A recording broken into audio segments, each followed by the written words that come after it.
One of the main reasons I was drawn into this mobile lifestyle was to experience mornings just like this. Waking up in beautiful new locations where you feel like you're living in a photograph. Additionally, I really like the slow morning routine I have established. Wake up early, pop open the rear hatch, and brew a strong cup of coffee. And when I'm sitting in bed looking out into my surroundings, I really feel like I'm living inside that photograph.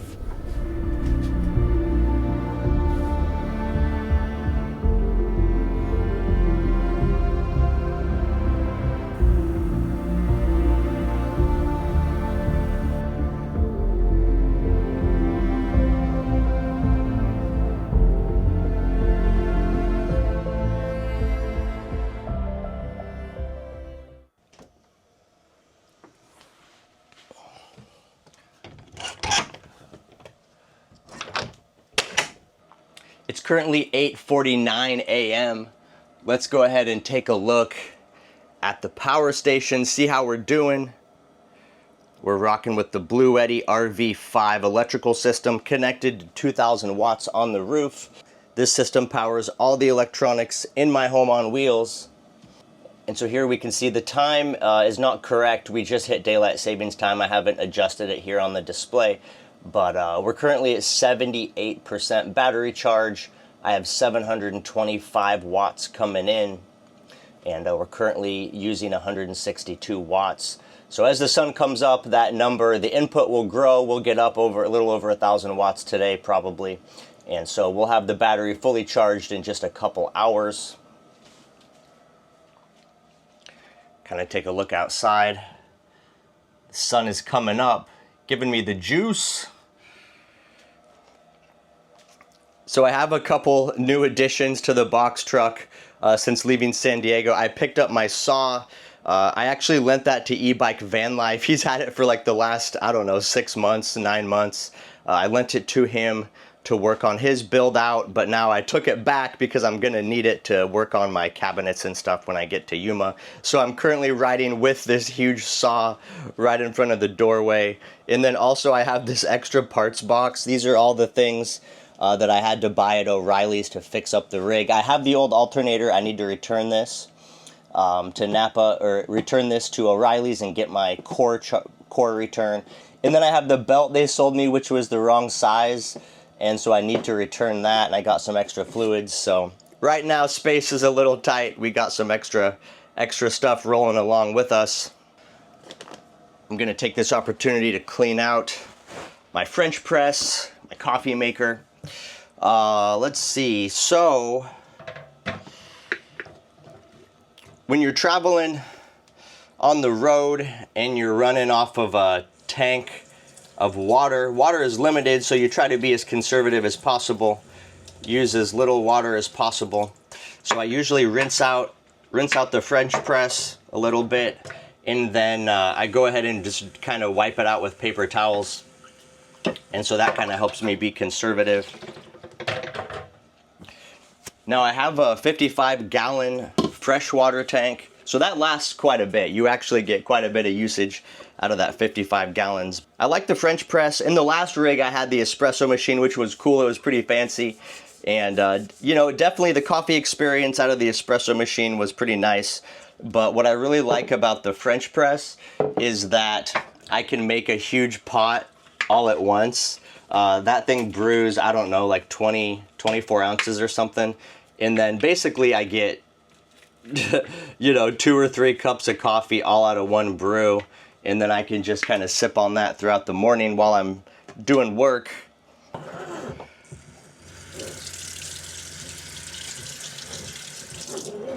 There we go. Definitely like having the faucet with the little sprayer nozzle on it. Super easy to clean out the sink.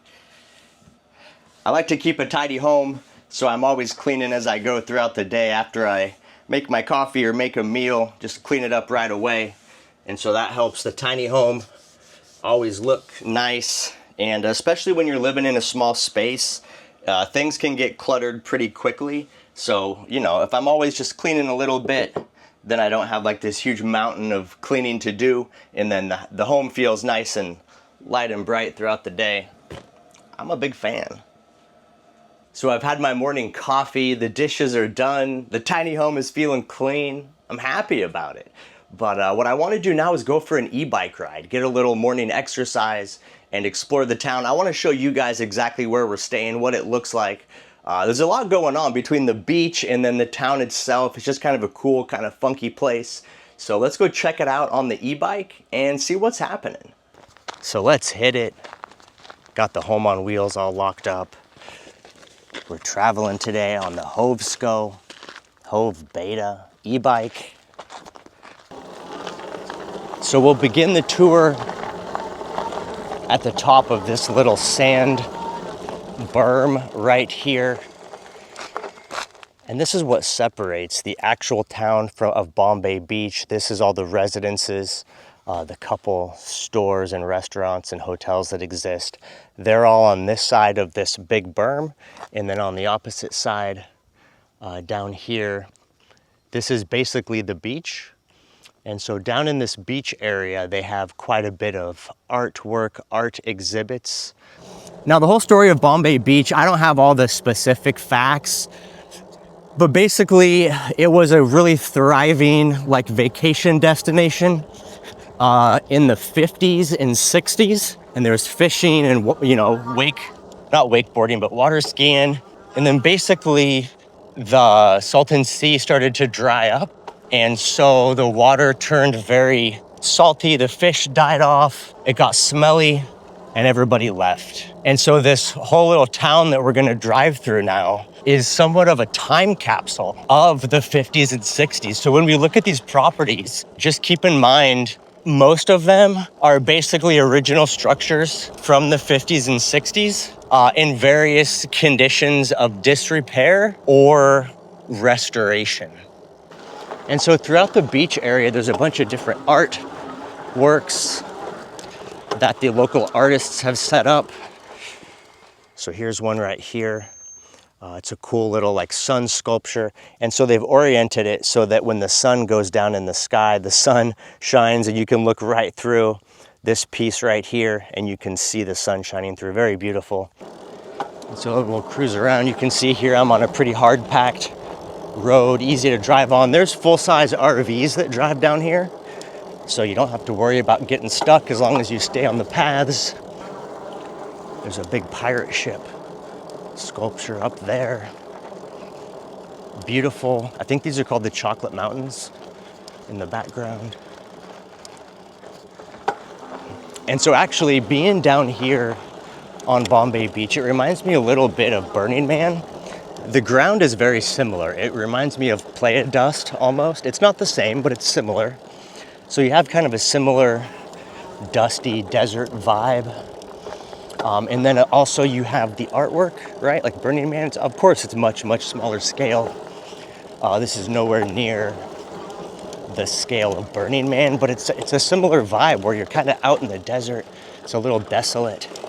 And then there's artwork to look at. So here's like some kind of big octopus tentacle, which you can see is welded. It's got these big metal discs welded to this triangular structure. I mean, that was no simple feat, right? To design that, weld it, drag it down here to the beach, and then bury it in the sand. I mean, look how far they brought it down, right? So down here at the other end of the beach, there are some campers. There's like a travel trailer, a full-size Class A RV, another full-size Class A RV, and two guys with travel like cargo trailers in the middle. So they're camping out there. They've been here for as long as I've been here, which has been about 4 days. So it's pretty relaxed, pretty laid back.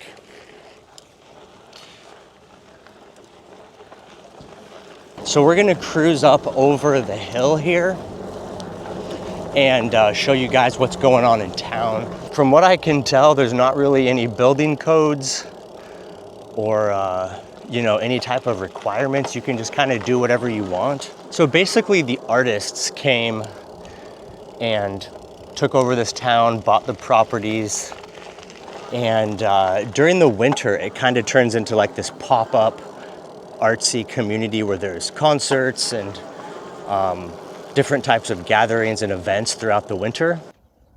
And here we have the Bombay Beach Museum of Bombay Beach. A couple shipping containers on a spiral staircase. Let's check it out.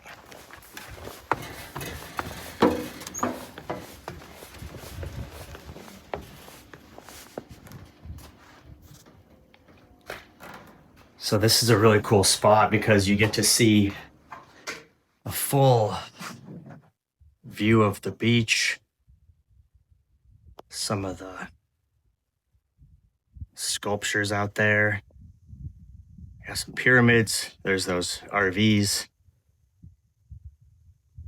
Some more RVs out there. Look at that. They got some structures going on. Tires. Here's a guy building his little compound. That's pretty cool. Let's see if we can see the box truck. Nope, I'm behind that. I'm behind that berm right there. There's some vans in the foreground though. And then on the other side, so this spot is cool. It's a little hangout spot. Look at all those picnic tables they got. There's a little stage. They probably do music here. But then also you get a view of the town. Look at that. And then this property right here is really cool. Look at this. We'll go through this little end building. They got some cool posters up. Look at that. I like that artwork right there. That's pretty cool. But then right through this window, this is a nice piece of property right here. I like all the greenery they have. Lots of plants and bushes. Nice little outdoor area. I like that. I like a place like that. That's pretty cool. It's all part of the weird uniqueness that is Bombay Beach. And of course, no town would be complete without a convenience store. So right here on the corner, there is a convenience store. You can get some basics, some ketchup and Doritos and Coca-Cola, whatever you might need, some incidentals.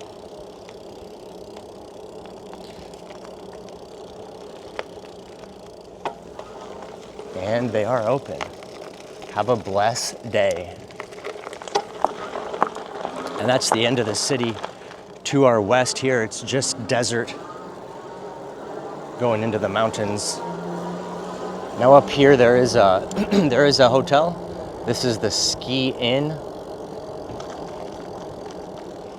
It says world famous lowest bar in the Western Hemisphere.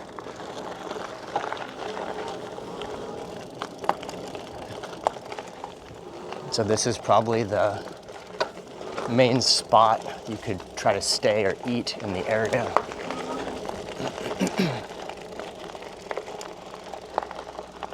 Again, just some more funky artwork. What else? Looks like we can go behind it.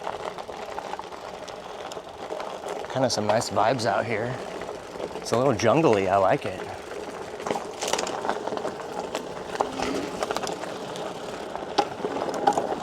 Some more old cars. And if I come up here, this is it. This is the end of town. So this is First Street. And if you look all the way back, I don't know if you can see it on camera, but you can see the Salton Sea from here. This whole town is only 5 streets deep. So basically 5 blocks. And I think the width is about the same. It's probably about, well, maybe a little wider, like 5 blocks deep. And then maybe it's like 7 or 8 blocks wide. But that's it. That's the entire town. Okay, right here, this is the Bombay Beach drive-in. So again, it's kind of just a little art exhibit. It's not actually a drive-in. But this is one of the things that the artists have taken a bunch of old cars from the area and just pile them up in this little parking lot. Some of them have been artistically updated. That's got kind of a cool little trunk lid on it. Some VW bugs. There's a Grand Caravan, that's not very old. Look at this, here's a little Metropolitan. Here's another one right here, Metropolitan Bombay Beach Rally. That's kind of cool. Lots of old cars, vintage VW bus. That looks like a Toyota Celica. There's a Nissan hardbody pickup, that's not very old. Look at this, a Valiant 100, look at those tires. Oh, there's a Porsche. Bombay Beach Rally. A lot of these cars have that tag on them. Look at this guy, this caught on fire. Dang. That's all burned up.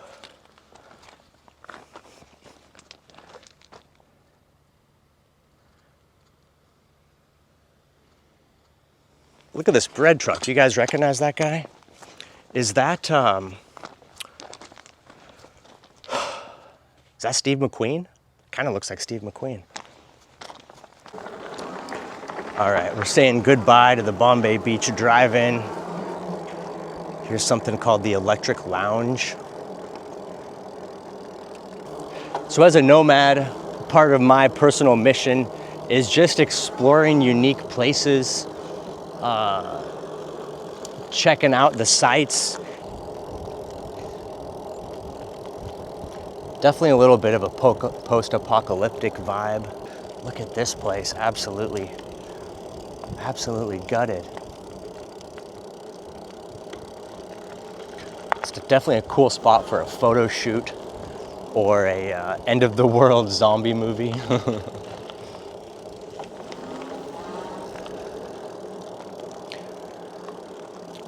And so that's kind of it. Bombay Beach, it's like a self-guided history tour. You got 5 blocks of an old city from the 50s that time has forgotten. And then on the other side of this berm right here to my left, you have the beach, which is also very interesting.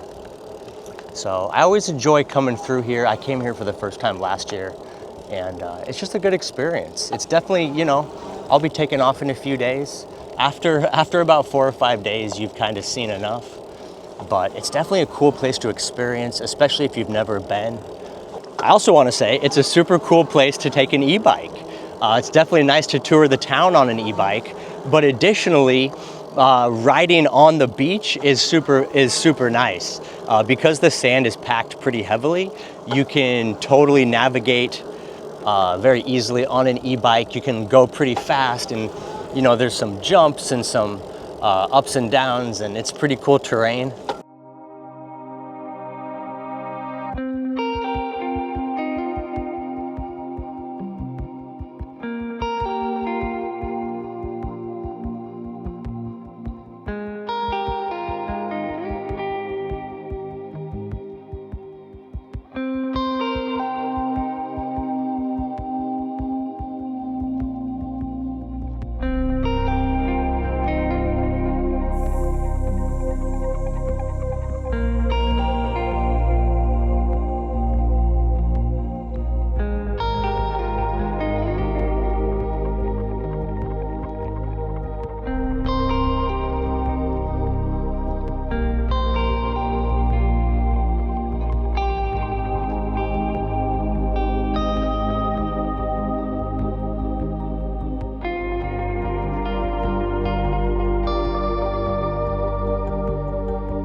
Just looking out the window, you can see everything is just bright and sunny out there.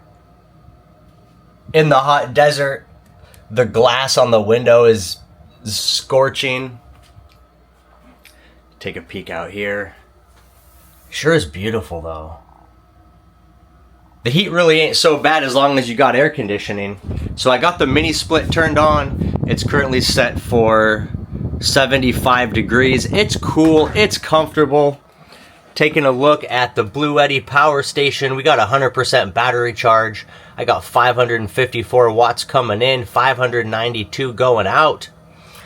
So we're fully charged up. Solar panel is providing all the power that the air conditioner needs. But I want to know what the outdoor temperature is. So I have this weather station. I've actually been carrying it with me for quite a while. I'm going to go ahead and install this right now so I can know what the outdoor temperature is, what the indoor temperature is, what the humidity is. It also gives me allegedly, it gives a forecast. I know a lot of you folks like to know what the temperature is when you're watching the videos, and I like to know what the temperature is just for my own peace of mind. So we're gonna go ahead and install this bad boy. Let's see what it looks like. So we got an outdoor remote sensor. We'll mount this up underneath the rig out of the sun to get an accurate forecast. And then here's the indoor unit. This will mount on the wall. It's got two little mounting points on the back. All right, so here's the plan. I think I'm gonna mount the weather station down here for now. So what my actual goal is, when I build the doors for the front of this cabinet, these are all gonna have doors on them. I'm gonna mount the Blue Eddy touchscreen. I'm gonna mount it in the door so I can see it with the cabinet closed up. And then I think what I wanna do is I also wanna mount the weather station in the door right beneath the Blue Eddy screen. So for now, I'm just gonna mount it on the back wall. Then once I get the door done, I'll mount them both on the door. So I think we'll do something like this for now. Just plop it up there. Now I'm sure you guys have had to mount devices like this before that have the little holes on the back. And so the question is always, how do you get the holes lined up properly on the surface? And so an easy trick for that is you use a piece of blue tape, and you just put a piece of blue tape over the back of it, and then you mark the holes. So that's the Nomad Brad's tip of the day, wall mounting with the blue tape. Now we're gonna stick it up on the wall. We'll just peel the tape off, boop. And then we'll put this guy up here. Just go like this. So they didn't give us any mounting screws with the weather station, but that is no problem. Nomad Brad travels with his own mounting screws. We got quite the selection here. This is kind of nice. I like that. I wonder if I can find another one of those. This is the just the random screw bin. So it's you know, usually you can find a pair, but there's always the possibility you're gonna come up on a Lone Ranger. I don't really see that I have a pair, so we'll go with these. These are a little short, but it's only temporary. Go like this and go like that. And so there we are right there with the screws in the tape. Just like this. There we go. Ready.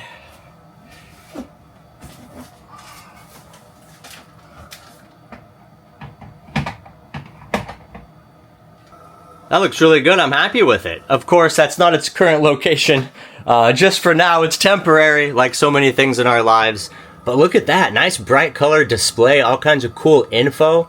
So now the last thing we got to do is just go ahead and mount mount the outdoor unit. And also I need to set the date and the time.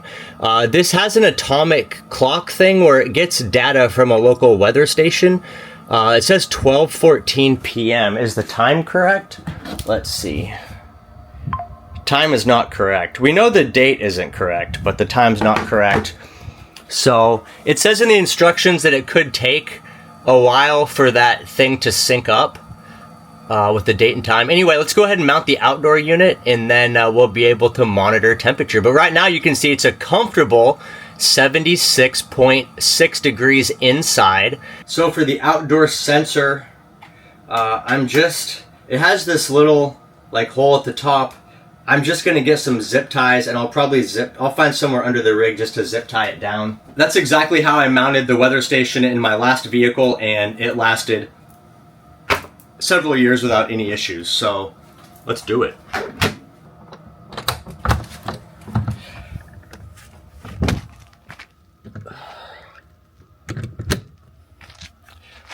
Oof, it's definitely warm out here. So let's see. What do we got that looks like a good location to mount this thing? Do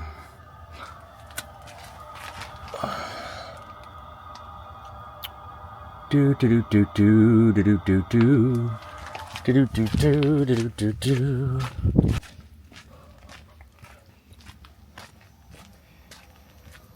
There's the air conditioner, just slowly spinning. It's running on low, just keeping things comfortable. It's super quiet, you can't even hear it running.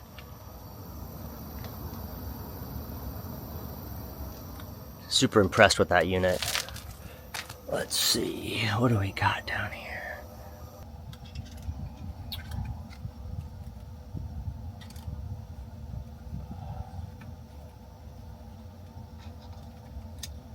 So here it is, weather station in place. It's tight, zip tied down, so I can cut that zip tie to change the batteries, but otherwise it's gonna just live right down there, out of the way, so you really won't see it. I might put a little black paint on it, but it should be a good spot for the temp sensor. It's exposed to the outdoor air. However, it's not exposed to direct sunlight or rain, anything like that. And here it is with the weather station mounted. It tells us the outdoor temperature is 79.8 degrees with a 53% humidity, which feels like 80 degrees. And then the indoor, it says 78.9 with a 55% humidity. It feels a little warmer outside than 79, but maybe up under my rig in the shade, maybe that's an accurate temperature. Now, as far as the indoor temperature goes, I'm realizing now that I mounted that unit, the air conditioner is up here, and so all the cool air kind of, circulates through the box up here, and down in this cabinet, it's sitting, I just realized it's right above my inverter, and I have exhaust fans right here that blow the warm air from the inverter up. So that is actually a really terrible spot for the weather station. So I'm probably gonna need to put it somewhere else. But the weather station is mounted. There's really nowhere else over here that I want to put it. I don't want to drill holes in this wall just to temporarily mount the weather station, because all this is going to be finished out and looking good. I don't want extra holes there, so I think I'm just going to wait. I'll have a little bit of an inaccurate indoor weather temperature until I can get the doors installed. So anyway, there we are, weather station installed. At least I can check the outdoor temperature. So if you guys have been watching my live streams, I do a lot of just talking and update you guys on what I'm doing personally. And so I really wanted to be able to get some better video footage for my videos. Right now I'm filming on the DJI Osmo Pocket 3, which is a little gimbal camera, like an action cam, which is really nice. I love it for vlogging, for all the close quarters footage. It works out really well, but it does not zoom. And so what I did is I went ahead and got a traditional mirrorless camera. This is the Sony a7 IV. So I went ahead and picked this up. And I got a monster lens. Now the lens that's on here right now, this is a 24-105. It's a pretty good lens. The 105 still gets you some really nice zoomage. But I got this bad boy right here, which is the Sony G Master 200 to 600 millimeter super zoom lens. So I'm going to be using this to get some awesome up close footage, some nature footage, and I'm just really excited about it. So I'm actually going to set it up right now. There's a train, like a railroad track, kind of across the desert here. And so I want to go ahead and set up this lens and just see what kind of footage I can get. And just to give you guys a little comparison. So I'll zoom this camera in as far as it goes. Right there, that's full zoom on the DJI Pocket 3. So you guys can get an idea what that looks like. And so now I'm gonna set up my big camera lens. I have a tripod that I can use. It's a very heavy lens. So in order to get stable video footage, you basically have to have it on a tripod, especially when you're zoomed in that far. We'll put it on here like this.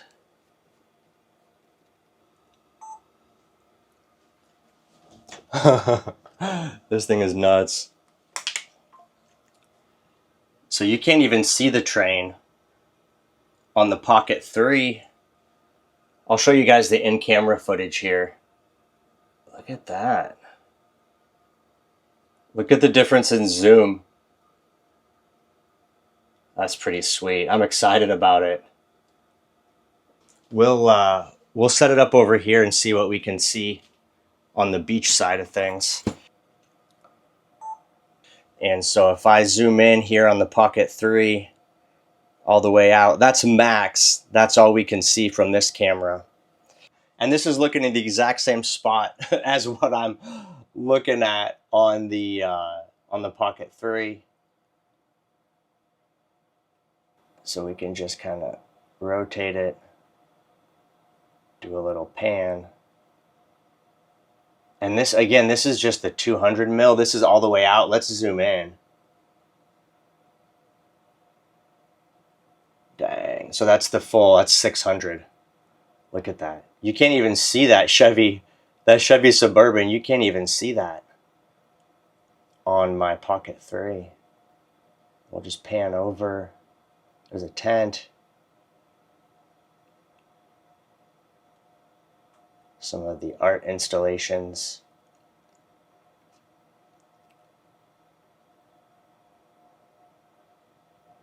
There's a couple guys camped up on the beach. There's a little solar panel. Look at that. Anyway, that's it. Kind of a cool little test run on the new camera gear. I'm excited.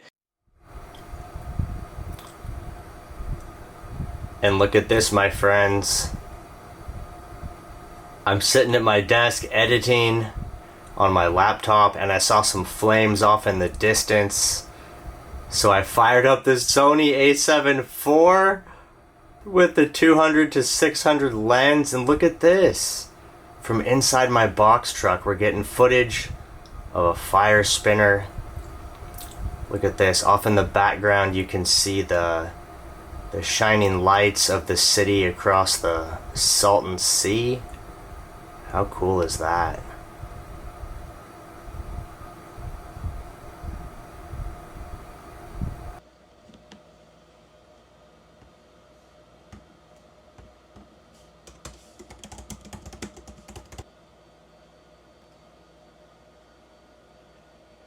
And we've come to the end of another video. I just want to thank you guys for hanging out with me today.